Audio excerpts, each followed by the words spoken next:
You're tuning into Black and White Sports on YouTube. The no-holds-barred truth on sports.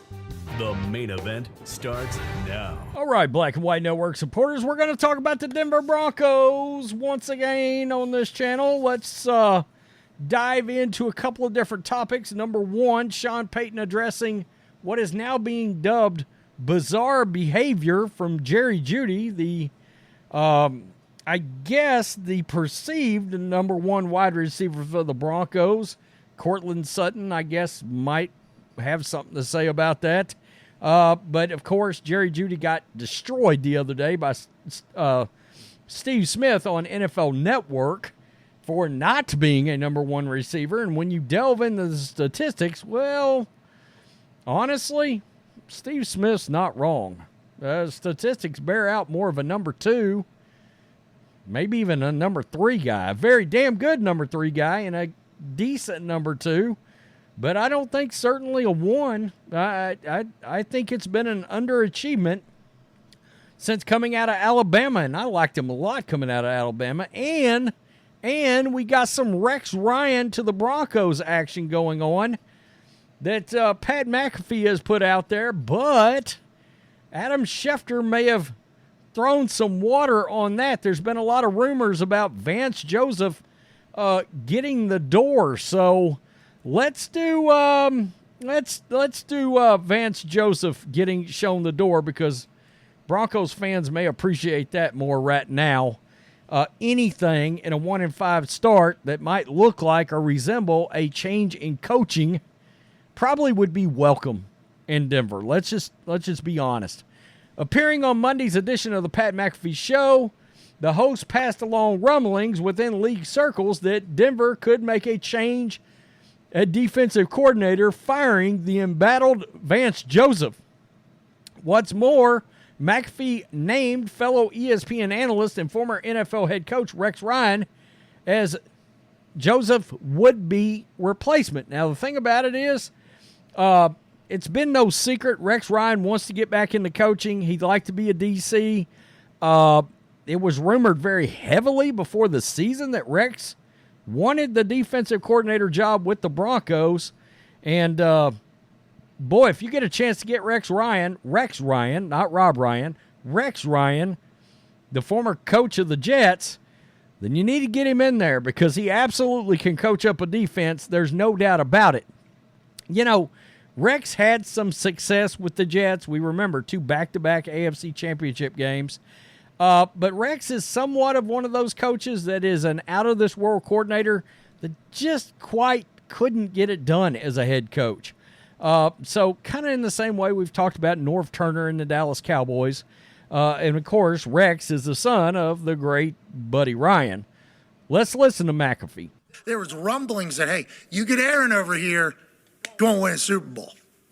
Then they get Russ over there, go and win a Super Bowl. Mm-hmm. That has not been the case. No. And there's rumblings right now, rumors. I don't want to talk about it too loud, because who knows what's real and what isn't, but like the Broncos might be making a change at DC allegedly. Whoa! I don't know when. I'm just getting messages sent to me. You know what I mean? And it might be old Good Teeth himself. No. All right. Rex Ryan, potentially. What? Really? That name has been in the radar, I guess, for a potential return to defensive coordinating. Really? And that team potentially to the Denver Broncos. Okay, so he said Rex Ryan. Now, the problem with that is Adam Schefter came on with Pat McAfee, and we know Schefter's about as tuned in with the Denver Broncos as anybody could be. Now, I don't know if some of that's went away since the Walton acquisition versus the previous ownership, but Schefter was always tied in good with the Broncos. So Adam Schefter comes on, and they bring up Rex Ryan. Let's say in Denver real quick. There's rumblings, and I know you've heard them. Peer of yours, colleague of yours, defense coordinator for the Broncos. Is there going to be a change over there, mate? Well, I don't think they're doing anything right now, but I think at the end of the season, anything is possible. Yeah, they're not looking to do anything right now. Sexy Rexy Ryan? Is that who you're hearing as well? Oh, no, no. In fact, Rex is not going to Denver right now. Damn! I had a couple people tell me that this morning. There was a chance that he was going to get approached or targeted by them. And you know who my source is there on that? Who's that? Rex. Oh. we were talking about it yesterday as we were watching the games. Right, He's not going to Denver. Okay, so there you go. That's it. That's a wrap. At least during the season. Okay, I think it's a big possibility after the season's over that Rex Ryan might be the guy. But you heard it. Adam Schefter come right out and said, during the season, right now, right out of Rex Ryan's mouth, he's not going to the Denver Broncos. So, and that comes directly from Rex. He said while they were watching games this past NFL Sunday. So, that brings us over to Jerry Jeudy. Like I said, when we talk about bizarre behavior, talking about the Steve Smith situation, Sean Payton had to address the issues with Jerry Jeudy. When Denver Broncos wide receiver Jerry Jeudy directed some smack talk towards Steve Smith last weekend, it spoke volumes of his growing frustrations. Furthermore, it may have provided insight into what makes Jeudy tick as a person and as a professional athlete. He's a wide receiver. He's wanting the ball a lot. It would seem Jeudy needs to be agitated in order to light a fire under him, but so far in 2023, the production has yet to materialize. Of course, persistent trade rumors have spilled from the offseason into the regular season. It's bound to have gotten to the young wideout. You're in the NFL. You're a professional. Hold it together. Broncos head coach Sean Payton is the man with access to the button that would activate a rumored trade of Jeudy. For now, Payton is hedging his bet as he acknowledged Judy's ongoing frustrations and his desire to get the former first-rounder more involved in the Broncos' offense. Make no mistake, though, Payton is aware of the trade buzz, a.k.a., quote, the other stuff. Quote, he's frustrated. I'm sure he's a talented player, Payton said on Monday. We need to continue to look for ways to get him throws, not only in the slot, but outside. The other stuff I don't try to keep track of as long as it's not a distraction to what we're doing as a team.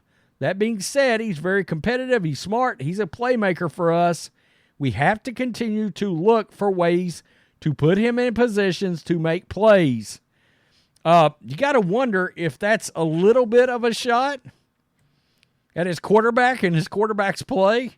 I mean, these days you just don't know with Sean Payton and Russell Wilson. I think that continues to be a dynamic steamrolling towards a divorce.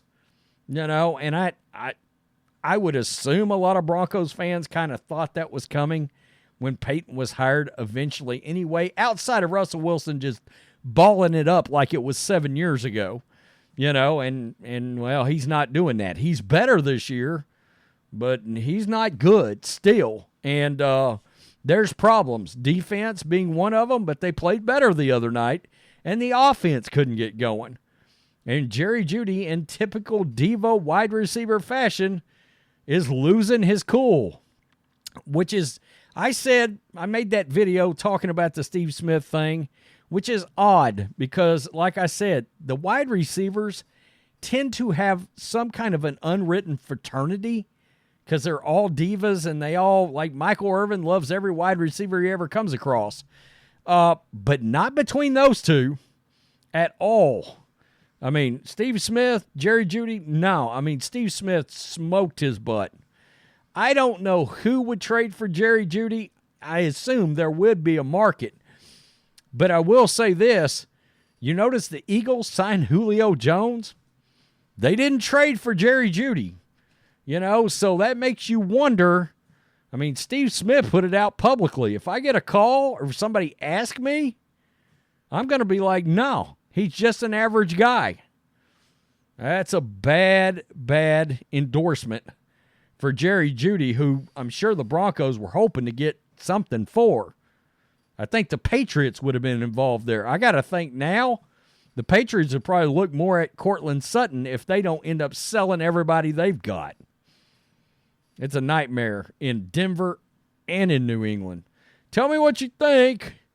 Black and White Sports supporters, peace them out. Till next time. Thanks for watching the show. Be sure to like, comment, and subscribe. Be sure to tune in next time on Black and White Sports.